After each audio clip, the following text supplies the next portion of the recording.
BBA honours প্রথম বর্ষ হিসাব বিজ্ঞান বিভাগের প্রিয় শিক্ষার্থীবৃন্দ, জাতীয় বিশ্ববিদ্যালয় অনলাইন ক্লাসে সবাইকে স্বাগতম।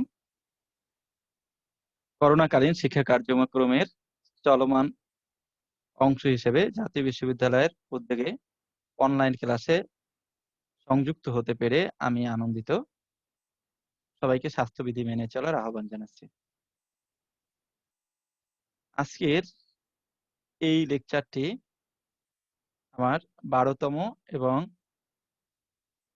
212503 কোর্স কোডের উপরে এটি শেষ লেকচার।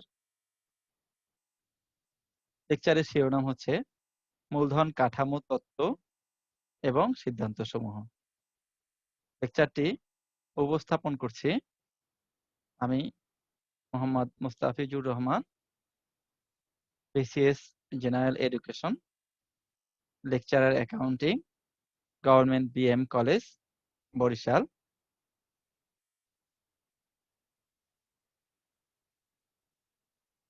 লেকচারের বিষয়বস্তু মূলধন কাঠামো তত্ত্ব ও সিদ্ধান্ত সমূহ, অধ্যায় 9 অর্থাৎ আমাদের পাঠ্য বইয়ের 9ম অধ্যায়, theory of capital structure and decision. Learning outcome অর্থাৎ এই অধ্যায়টি, এই লেকচারটি শেষে তোমরা যে সমস্ত বিষয়ে জানতে পারবে সেটি হলো মূলধন কাঠামো তত্ত্বের সংজ্ঞা, definition of capital structure theory, মূলধন কাঠামো তত্ত্বের প্রকারভেদ সম্পর্কে জানতে পারবে, types of theory of capital structure, net আয় তত্ত্ব সম্পর্কে জানতে পারবে, নেট ইনকাম থিওরি বা এনআই অ্যাপ্রোচ, নেট পরিচালনা আয় তত্ত্ব সম্পর্কে জানতে পারবে, নেট অপারেটিং ইনকাম থিওরি বা এনওআই থিওরি, সনাতন তত্ত্ব সম্পর্কে জানতে পারবে, ট্রেডিশনাল থিওরি। তাহলে আমাদের এই অধ্যায়টির বা এই লেকচারটির লার্নিং আউটকাম হচ্ছে এই বিষয়গুলো। তো তোমরা এই প্রথম থেকে আমার সাথে শেষ পর্যন্ত লেকচারটি সুন্দরভাবে মনোযোগ সহকারে শুনবে বলে আমি প্রত্যাশা করি। শুরুতেই মূলধন কাঠামো তত্ত্বের সংজ্ঞা সম্পর্কে আমি আলোচনা করব। Definition of capital structure theory. আমরা এর আগে আলোচনা করেছি ক্যাপিটাল স্ট্রাকচার, মূলধন কাঠামো, আর এটি হচ্ছে মূলধন কাঠামো তত্ত্ব।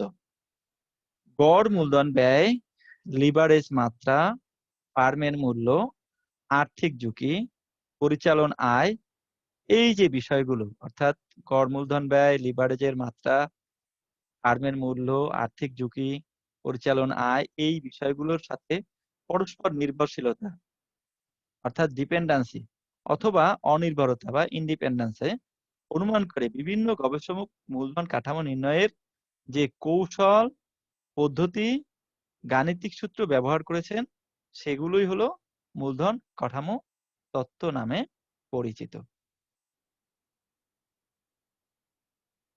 এবারে আমরা আসি মূলধন কাঠামো তত্ত্বের প্রকারভেদ, types of theory of capital structure. তাহলে মূলধন কাঠামো তত্ত্বের প্রকার হচ্ছে 4টি, বা মূলধন কাঠামো তত্ত্ব নির্ণয়ের পদ্ধতি হচ্ছে 4টি।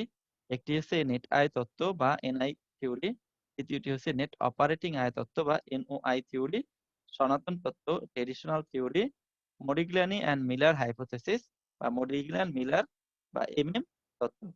আমি এই লেকচারে মোটামুটি প্রথম 3টি আলোচনা করার চেষ্টা করব। এমএম তত্ত্বে আবার 2 ধরনের তত্ত্ব রয়েছে, সেটি হচ্ছে MM with tax, MM without tax. এই বিষয়গুলো তোমরা তৃতীয় বর্ষে মানে তোমাদের তৃতীয় বর্ষে আরো ভালোভাবে জানতে পারবে। আমি এই অধ্যায়ে বা এই লেকচারে প্রথম 3টি সম্পর্কে আলোচনা করব। তো প্রথম 3টির মধ্যে প্রথমটি হলো নেট আয় তত্ত্ব বা নেট ইনকাম থিওরি, এটাকে সংক্ষেপে বলা হয় এনআই তত্ত্ব।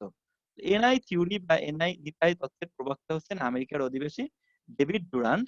তিনি এটি 1952 সালে এই তত্ত্বের আবিষ্কার করেন ডেভিড ডুরান্ট।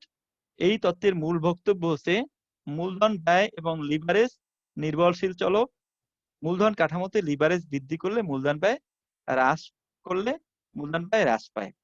তাহলে মূলধন কাঠামোতে যদি লিভারেজ বৃদ্ধি করে আর মূলধন মানে ইকুইটি মূলধন হ্রাস করে তাহলে মূলধন ব্যয় হ্রাস পায় কিন্তু ফার্মের মূল্য বৃদ্ধি পায়। আবার লিভারেজ কমালে মূলধন ব্যয় বৃদ্ধি পায় এবং ফার্মের মূল্য হ্রাস পায়। বিষয়টি তোমরা এখনো একটু অস্পষ্টভাবে বুঝতে পেরেছো। আমি যেহেতু লিভারেজ বিষয়টি তোমাদের কাছে ক্লিয়ার নয়। লিভারেজ মানে হচ্ছে আ ঋণের পরিমাণ। অর্থাৎ একটি মূলধন কাঠামোতে যে পরিমাণ ঋণ থাকে সেটাকে লিভারেজ বলা হয়। তাহলে যদি একটি মূলধন কাঠামোতে ২ টা থাকে, ২ টা বিষয় থাকে অর্থাৎ ২ টা আ ও সোর্স অফ ক্যাপিটাল থাকে। যেমন ইকুইটি ক্যাপিটাল আর একটা হচ্ছে আ ঋণ ব্যয়। তাহলে যে ক্যাপিটাল মূলধন কাঠামোতে ঋণ রয়েছে সেটাকে লিভারেজ বা লিভারড ফার্ম বলে আরকি। এখানে লিভারেজ বলতে মূলধনের মধ্যে ঋণের পরিমাণকে বোঝায়। তাহলে এই কথার মানে এই নিট আয় তত্ত্বের মূল কথা হচ্ছে যদি মূলধন কাঠামোতে লিভারেজ বা ঋণ বৃদ্ধি করা হয় আর ইকুইটি ক্যাপিটাল হ্রাস করা হয় তাহলে স্বাভাবিকভাবে মূলধন ব্যয় হ্রাস পায়। আর ফার্মের মূল্য বৃদ্ধি পায়। আর যদি ঠিক এর উল্টা করা হয়, ভাইস ভার্সা করা হয় অর্থাৎ লিভারেজ কমানো হয় আর তাহলে মূলধন ব্যয় বৃদ্ধি পাবে এবং ফার্মের মূল্য হ্রাস পায়। এই। তো এই ক্ষেত্রে কাম্য মূলধন কাঠামো যে অনুপাতে লিভারেজ ব্যবহার মূল্য সর্বোচ্চ হয় এবং গড় মূলধন ব্যয় সর্বনিম্ন হয় তাকে কাম্য মূলধন কাঠামো বলে। অর্থাৎ এই ক্ষেত্রে নেট আয় তত্ত্ব অনুযায়ী এনআই তত্ত্ব অনুযায়ী যে অনুপাতে লিভারেজ ব্যবহার করলে অর্থাৎ যে হারে ঋণ ব্যবহার করলে মূল্য সর্বোচ্চ হয়। অর্থাৎ ফার্মের মূল্য সর্বোচ্চ হয় এবং গড় মূলধন ব্যয় সর্বনিম্ন হয় তাকে মানে কাম্য মূলধন কাঠামো বলে। এখন এনআই তত্ত্বটি আমরা এনআই তত্ত্বে যখনই আমরা কোনো বিষয়ে আ সিদ্ধান্ত নিতে যাব, তখন আমাদের বেশ কিছু বিষয়ে আগেই অনুমান করে নিতে হয়। এনআই তত্ত্বটি মূলত বেশ কিছু অনুমান বা assumption এর উপরে নির্ভরশীল। অর্থাৎ এই assumption গুলো যদি না করা হয়, তাহলে এনআই তত্ত্ব সঠিক নয়। যেমন এনআই তত্ত্বের মূল কথা হচ্ছে যে কোন কর ব্যবস্থা থাকবে না। অর্থাৎ যদি কোন কর ব্যবস্থা না থাকে তাহলে এনআই তত্ত্বটি সত্য। আর যদি কর ব্যবস্থা থাকে তাহলে এনআই তত্ত্বটি সত্য নয়। অর্থাৎ এই যে যা বলা আছে এনআই তত্ত্বতে সেটি সত্য নয়। আরেকটি হচ্ছে ঋণ করা মূলধনের ব্যয় সাধারণ মূলধন ব্যয়ের চেয়ে তুলনায় কম হবে। অর্থাৎ স্বাভাবিকভাবেই লোন করলে লোনের সুদের হার মানে মালিকানা থেকে যে পরিমাণে আয় হয় অর্থাৎ এই থেকে কম হবে। অর্থাৎ কেই গ্রেটার দ্যান কেডি হবে। এটাও এই এনআই তত্ত্বের একটি মূল বিষয় অর্থাৎ অনুমান। আর ঋণ করা মূলধন ব্যয় ব্যবহার করলে ফার্মের ঝুঁকির কোনো পরিবর্তন হয় না। অর্থাৎ ঋণ ব্যবহার করলে সেই টাকা ফেরত দেওয়ার কোনো ঝুঁকি নাই। সেই টাকা মানে এমন একটা তথ্য যে অর্থাৎ বিষয়টাকে যদি আমরা এভাবে ব্যাখ্যা করি, যেহেতু এটা অনেক আগে তৈরি হয়েছে নীতি আয় তত্ত্ব ১৯৫২ সনে এবং এমন একটা তত্ত্ব যেটাতে এমন কিছু অনুমান করতে হবে যেটা বর্তমানে বাস্তবের সাথে মিলবে না। কিন্তু আমরা অঙ্ক করার সময় এগুলোকে মানে ধরেই নেব। যেহেতু আমাদের মানে গাণিতিক সমস্যা সমাধান করতে হবে সেইজন্য এগুলো ধরে নেব এবং এই অঙ্কগুলো আমরা সমাধান করব কোন রকম লজিক ছাড়াই।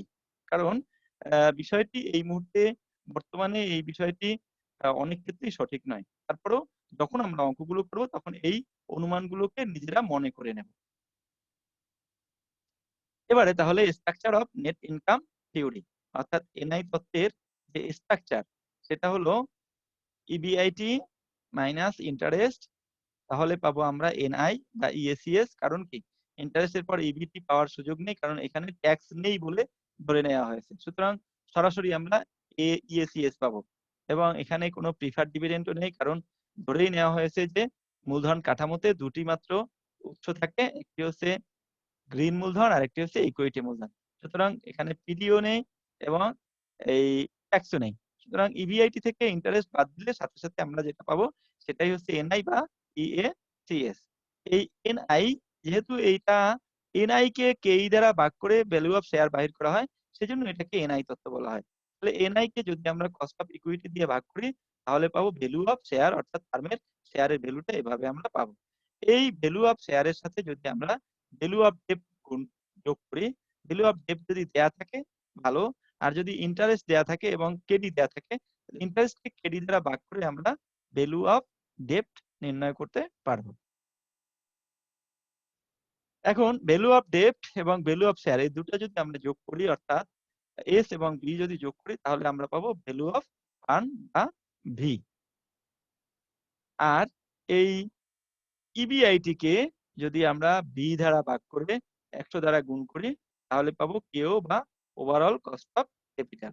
তাহলে এনআই তত্ত্বে সাধারণত সেই মূলধন কাঠামোটি ভালো যে মূলধন কাঠামোতে ভি সর্বাধিক হয় এবং কেও সর্বনিম্ন হয়। আবার বলছি, বি সর্বাধিক হবে, ভ্যালু অফ ফার্ম সর্বোচ্চ, কেও সর্বনিম্ন। সেই ফার্মটি সবচেয়ে ভালো হবে এনআই তত্ত্ব অনুসারে।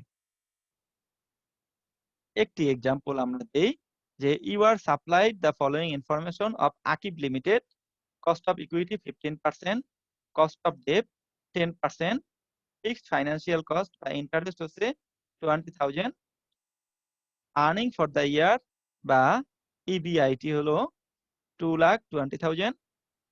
এবারে অঙ্কে যে বিষয়গুলো চাওয়া হয়েছে সেটা হচ্ছে মার্কেট ভ্যালু অফ শেয়ার বা শেয়ারের market value, S market value of debenture বা শেয়ারের ডিবেঞ্চারের মার্কেট ভ্যালু বা বর্তমান মূল্য, B total value of the firm মানে ভি, আর ওভারঅল কস্ট অফ ক্যাপিটাল, কেও।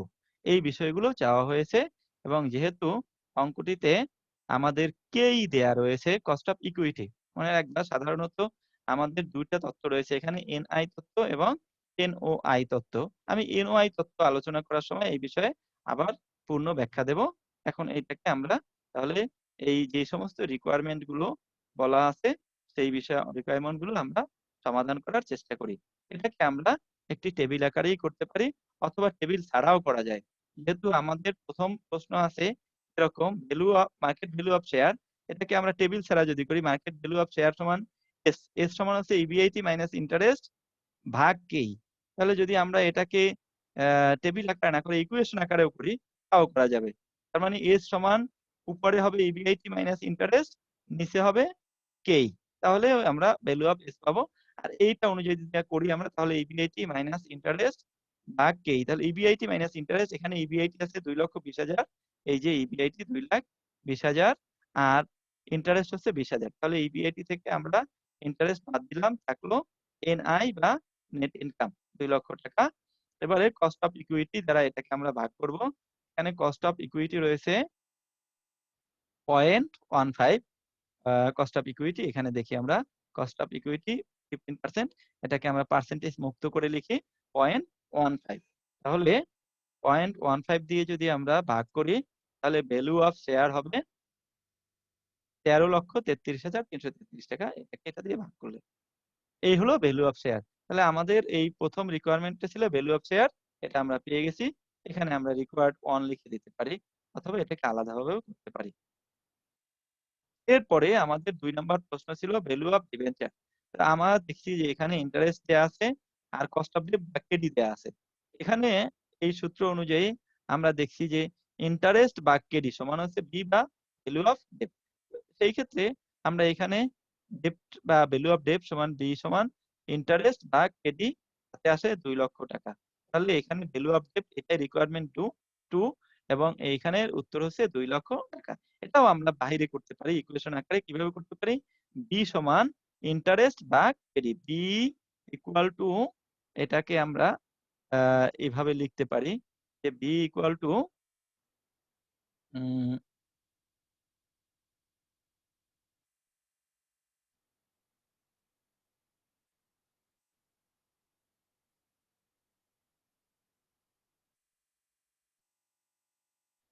অর্থাৎ এটাকে আমরা এইভাবে লিখতে পারি, দেখো বি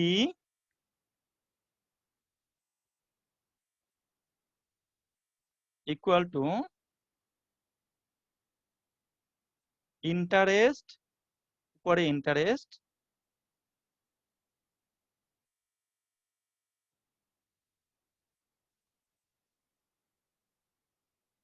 আর নিচে কেডি,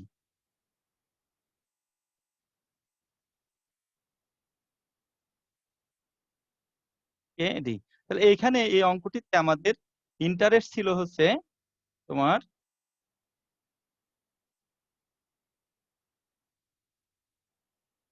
ইন্টারেস্ট ছিল 20,000, এখানে আমরা 20,000 লিখবো।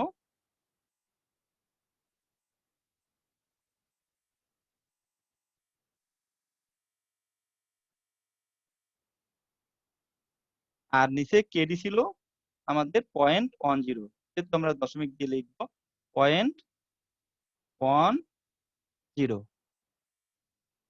এবং এখানে বি সমান তাহলে আসে কত? 2 লক্ষ টাকা। 2 লক্ষ টাকা। এভাবে এখানে আমরা 2 লক্ষ টাকা লিখতে পারি। যাই হোক, এটা সুন্দর হয়নি।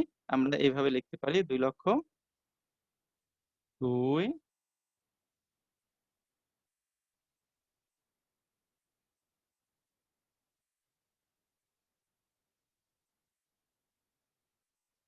লক্ষ টাকা। তাহলে এটা হচ্ছে আমাদের এই ভ্যালু অফ ডেপ্ট। এভাবেও আমরা করতে পারি। ইকুয়েশন আকারে যদি আমরা করি এটা, তাহলে এভাবেও করা যাবে। এবারে আবার আমরা আমাদের এই লেকচারে এখানে চলে যাই। দেখো এখানে তাহলে এই বিটা ওভাবেও বের করা যায়, যেটা আমরা এতক্ষণ দেখালাম। আবার এইভাবেও করা যাবে। এবারে ভ্যালু অফ ফার্ম, যেটা আমাদের 3 নাম্বার রিকোয়ারমেন্ট ছিল, ভ্যালু অফ ফার্ম।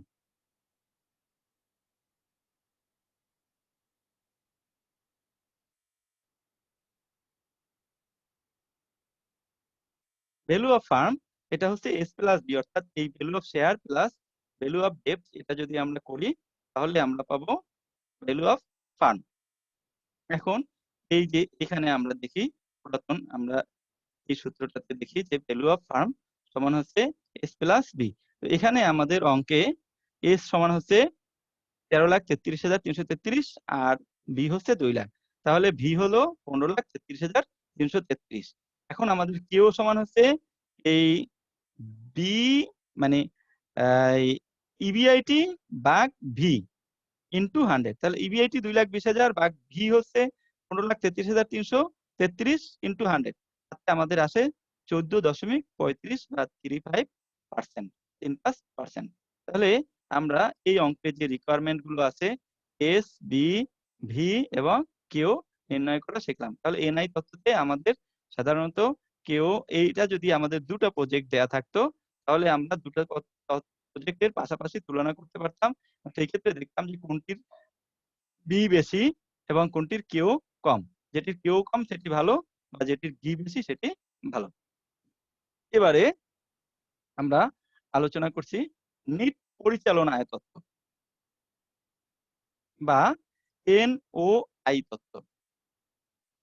এই নিট পরিচালনা আয় তত্ত্বের প্রবক্তাও আমেরিকার অধিবাসী ডেভিড ডুরান্ট, এবং তিনি একই বছরে 1952 সনে একই বইয়ে দুটি পদ্ধতি আলোচনা করেছেন। এই পদ্ধতিটির মূল কথা হচ্ছে যে লিভারেজ এবং মূলধন ব্যয় স্বাধীন চলক, সার্বিক মূলধন ব্যয় এবং ইবিআইটি স্থির। বলা আছে যে সবসময় টোটাল মূলধন ব্যয়টা এক থাকবে এবং লিভারেজ এবং এই মূলধন ব্যয় এর মধ্যে কোনো সম্পর্ক নেই। অর্থাৎ ঋণ যাই গ্রহণ করা হোক না কেন, তাতে মূলধন ব্যয়, সার্বিক মূলধন ব্যয়, টোটাল মূলধন ব্যয়ের কোনো পরিবর্তন ঘটবে না। এটা হচ্ছে এনওআই তত্ত্বের মূল কথা। এবং ইবিআইটি কে যদি কেউ দ্বারা ভাগ করে তাহলে ফার্মের মূল্য নির্ধারণ করা হবে। অর্থাৎ এই পদ্ধতিতে প্রথমে ইবিআইটি থেকে কেও দ্বারা ভাগ করা হবে এবং ফার্মের মূল্য বা বি নির্ধারণ করা হবে। কাজেই লিভারেজের পরিবর্তনের ফলে ফার্মের মূল্যের উপর প্রভাব পড়ে না, প্রভাব পড়ে ঋণ ইকুইটির অনুপাতের উপর, এবং সেই ক্ষেত্রে ঋণ এবং মূলধনের অনুপাতটা পরিবর্তিত হয়। এটাই হলো এই কথা। তাহলে ইবিআইটির ক্ষেত্রে এনওআই কে কেও দ্বারা ভাগ করে ফার্মের মূল্য বের করা হয় বিধায় এটিকে নেট পরিচালনা আয় তত্ত্ব বা এনওআই থিওরি বলে।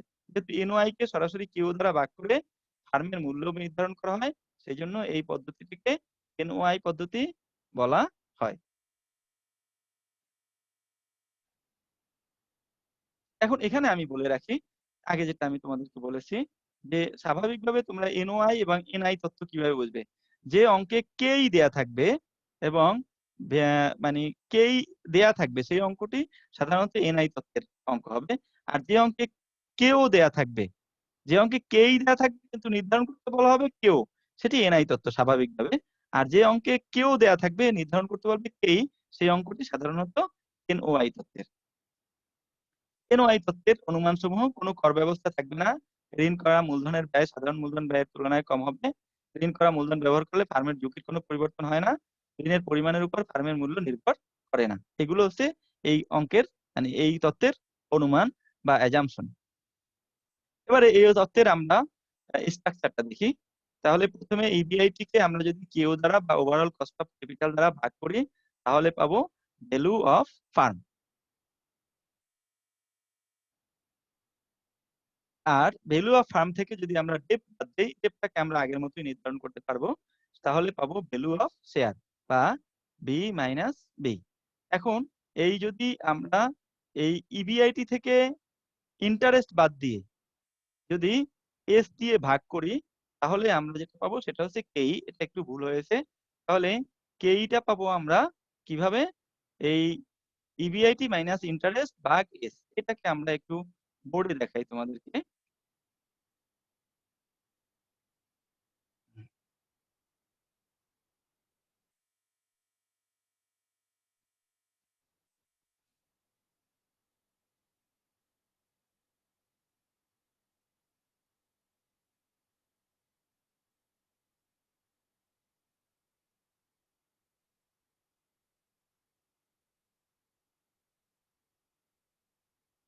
তাহলে বিষয়টিকে আমি যদি বোর্ডে দেখাই তোমাদেরকে, তাহলে যেটা হবে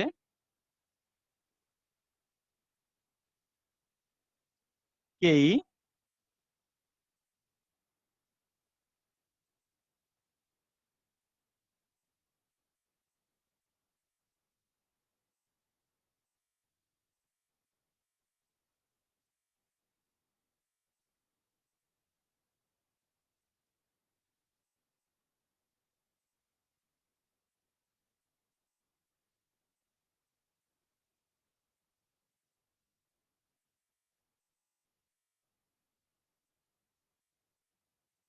কেই সমান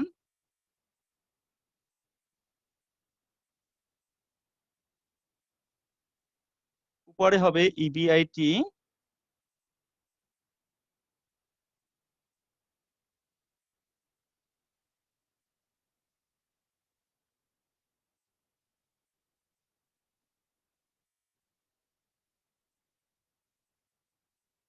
মাইনাস ইন্টারেস্ট।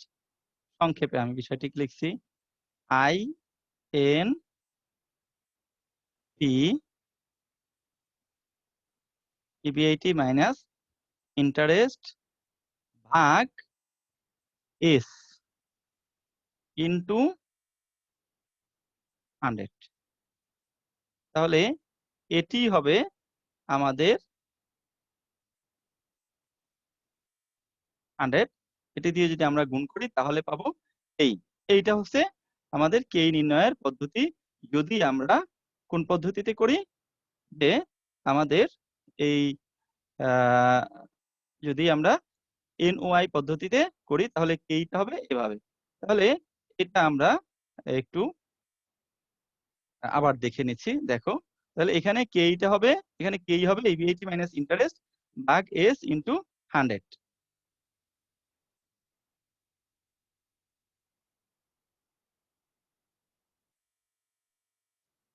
এখন এই অঙ্কে আমাদের তাহলে চাওয়া হয়েছিল কি? দেখো, এখনো পর্যন্ত আমরা অঙ্ক দেখিনি। তাহলে এইটাকে আমরা যদি একটি উদাহরণের মাধ্যমে বা একটি অঙ্কের মাধ্যমে উপস্থাপন করি তাহলে আমরা কিভাবে উপস্থাপন করতে পারি? দেখো, you are supplied the following information of Arif Limited cost of capital বা overall cost of capital 11%, cost of debt 10%, fixed financial cost 20,000, earning for the year 2,20,000। এইখানে হচ্ছে কস্ট অফ ক্যাপিটাল।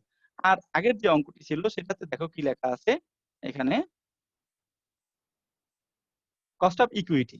তাহলে এটা হচ্ছে কস্ট অফ ইকুইটি ক্যাপিটাল আর এটা হচ্ছে cost of overall capital. তাহলে এখানে অঙ্কে কস্ট অফ ওভারঅল ক্যাপিটাল দেওয়া আছে, তার মানে এটি হচ্ছে এনওআই অ্যাপ্রোচ।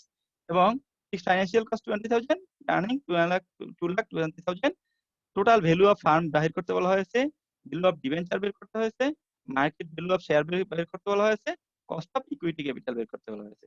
আমরা যদি ওই ফরম্যাটে বের করি তাহলে এখানে আমরা পাবো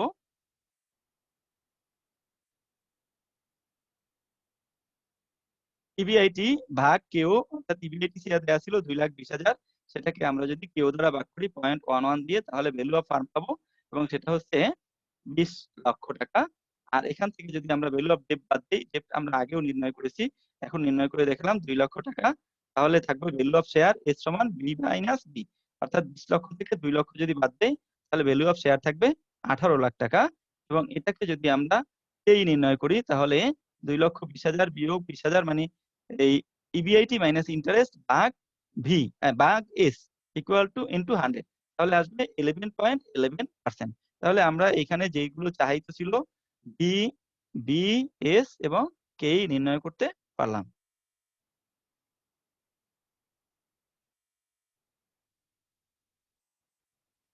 এবারে আমরা আসি সনাতন তত্ত্বে বা traditional theory.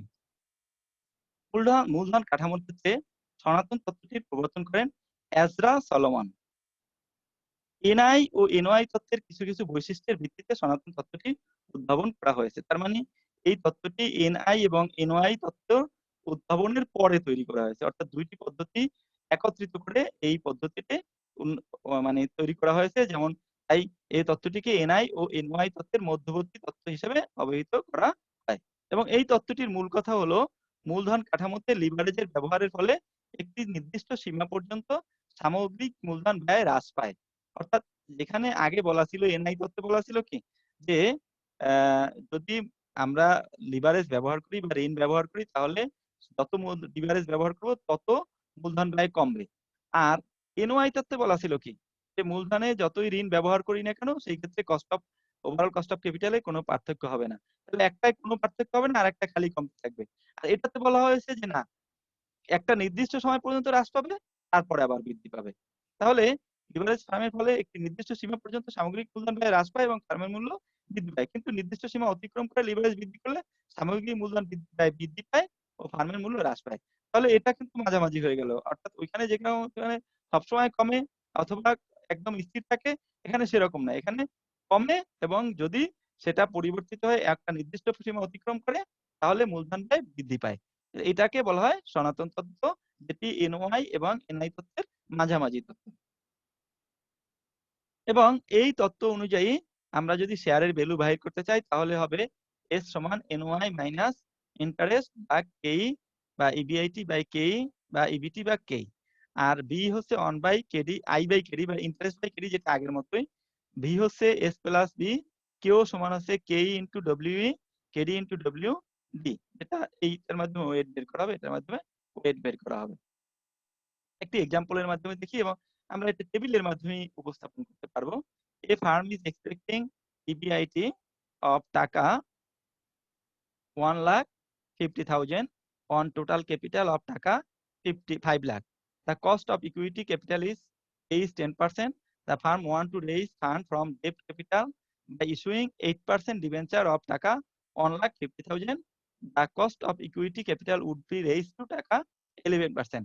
Calculate under traditional approach the market value of the firm, V, the market value of the shares, overall cost of capital. অর্থাৎ এখানে দুইটা বিষয় দেয়া আছে। একটা হচ্ছে যে বর্তমানে ইবিআইটি 1,50,000 আছে এবং সেখানে 5 লক্ষ টাকা ক্যাপিটাল আছে, এবং সেক্ষেত্রে কস্ট অফ ইকুইটি কত? 10%। আর নতুনে আরো যদি 8% সুদে 1,50,000 টাকা ঋণ গ্রহণ করতে পারে, কিন্তু সেক্ষেত্রে কেই হয়ে যাবে কত? 11%। এখন এই ক্ষেত্রে দুটো ক্ষেত্রেই ভি বের করো, এস বের করো এবং ওভারঅল কস্ট অফ ক্যাপিটাল বের করো। বিষয়টিকে আমরা টেবিল আকারে উপস্থাপন করি। যখন স্ট্রাকচারে ট্রেডিশনাল অ্যাপ্রোচে যখন নো ডেপ্ট এবং 8% ডেপ্ট 1,50,000 টাকা নিলে কিরকম হয়? ইবিআইটি উভয় ক্ষেত্রে 1,50,000 টাকা প্লাস ইন্টারেস্ট, যদি যেখানে ডেপ্ট নেই সেখানে নীল, আর যদি ডেপ্ট থাকে তাহলে 1,50,000 এর 8% 12,000 টাকা সুদ হবে। তাহলে নেট ইনকাম বা এনআই হবে 1,50,000 1,38,000 এটাতে। তাহলে যদি আমরা এটাকে কেই দ্বারা ভাগ করি 0.10 আর এটা হচ্ছে 0.11, তাহলে মার্কেট ভ্যালু অফ শেয়ার হবে এই ক্ষেত্রে হবে 15 লক্ষ টাকা, আর এটার ক্ষেত্রে হবে 12,54,545 টাকা। যেহেতু এখানে ডেপ্ট নেই তাহলে এটা শূন্য, আর এটাতে যেহেতু ডেপ্ট আছে তাহলে এটা 1,50,000 টাকা। তাহলে টোটাল ভ্যালু অফ ফার্ম হবে এস প্লাস বি, এটার টোটাল ভ্যালু অফ ফার্ম হবে 15 লক্ষ টাকা, আর এটার টোটাল ভ্যালু অফ ফার্ম হবে 14,04,545 ৳৪৫, যাতে ওভারঅল কস্ট অফ ক্যাপিটাল হবে এই যখন নো ডেপ্ট তখন 10% আর যখন ডেপ্ট আছে তখন 10.68%।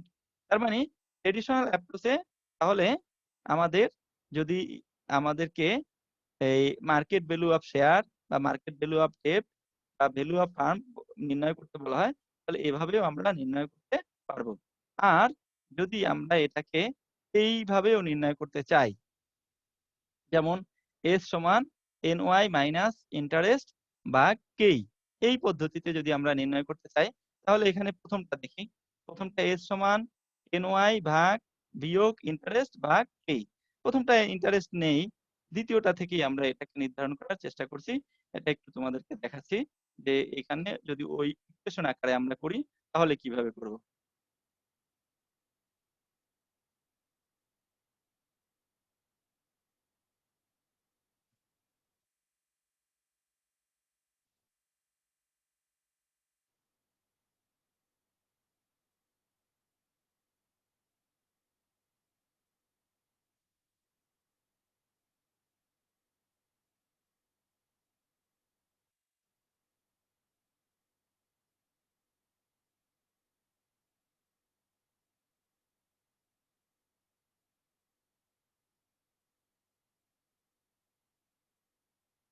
যদি আমরা S নির্ণয় করি, সেই ক্ষেত্রে সূত্রটি ছিল এরকম।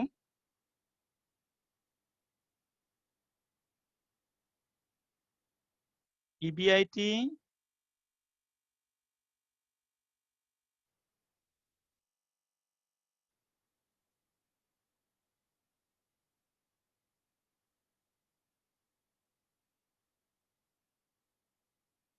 মাইনাস ইন্টারেস্ট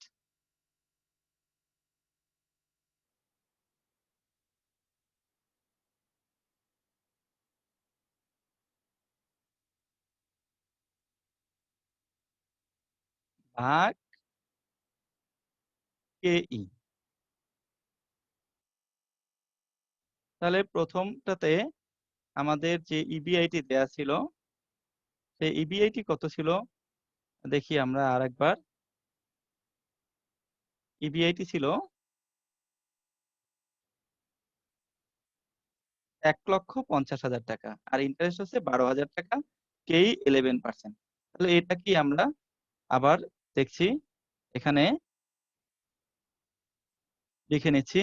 তাহলে এখানে ছিল ১,৫০,০০০, 1,50,000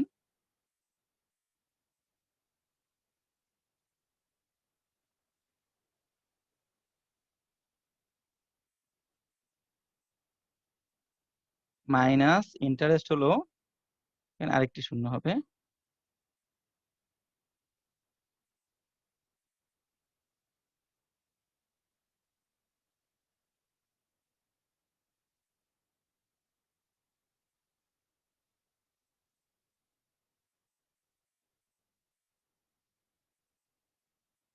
1,50,000 মাইনাস ইন্টারেস্ট হলো ১২,০০০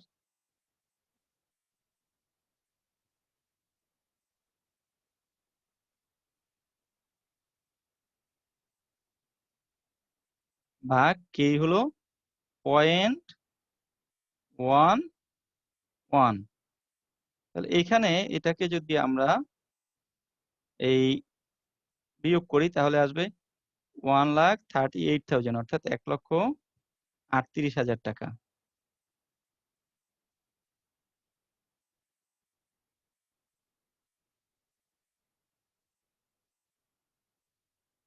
পয়েন্ট ওয়ান ওয়ান, এটা দিয়ে ভাগ করলে যে রেজাল্টটা হবে সেটাই হবে এস বা শেয়ারের মূল্য। আমরা ভাগ করে দেখছি।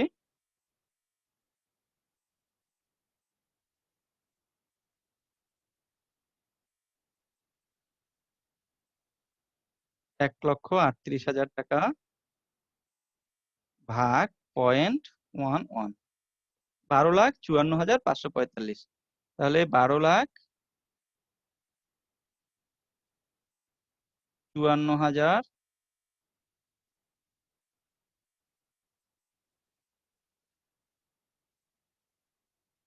12,54,000 এখানে কমা দেই 12,54,545 টাকা। 545।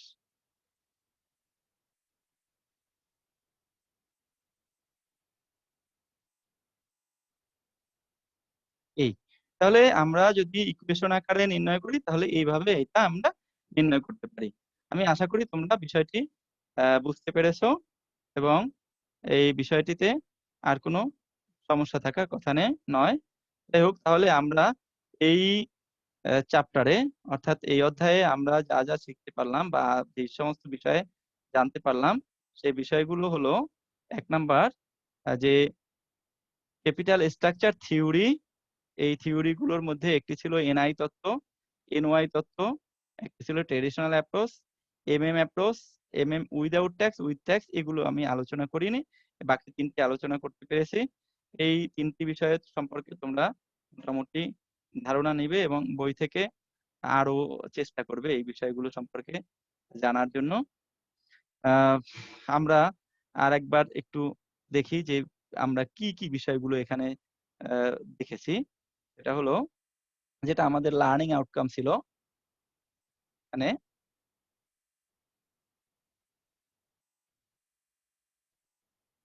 মূলধন কাঠামো তত্ত্বের সংজ্ঞা, মূলধন কাঠামো তত্ত্বের প্রকারভেদ, নিট আয় তত্ত্ব, নিট পরিচালনা আয় তত্ত্ব, সনাতন তত্ত্ব। তাহলে এই সমস্ত বিষয়গুলো সম্পর্কে আমরা মোটামুটি ধারণা পেয়েছি। তো তোমরা যদি এই বিষয়গুলো সম্পর্কে আরো জানতে চাও তাহলে আমাদের পাঠ্য বই থেকে আরো বেশি পড়াশোনা করতে পারো। তাহলে তোমরা এ বিষয়ে আরো ধারণা পাবে আশা করছি। তো এই ক্ষেত্রে তোমরা যে সমস্ত বইগুলোর আ সহযোগিতা নিতে পারো সেগুলো হচ্ছে financial management by M Y Khan and P K Jain এবং এই সমস্ত বইগুলো যদি তোমরা মোটামুটি অনুসরণ করো তাহলে এই অঙ্কগুলো সম্পর্কে আরো অধিক ধারণা নিতে পারবে। তো আজকের মতো আমি এখানেই শেষ করছি। তোমরা সুস্থ থাকো, ভালো থাকো এবং আ সঠিকভাবে এই মানে প্যান্ডেমিক সিচুয়েশনে তোমরা স্বাস্থ্যবিধি মেনে চলো। এই প্রত্যাশা রেখে আজকের মতো আমার লেকচার শেষ করছি। আল্লাহ হাফেজ।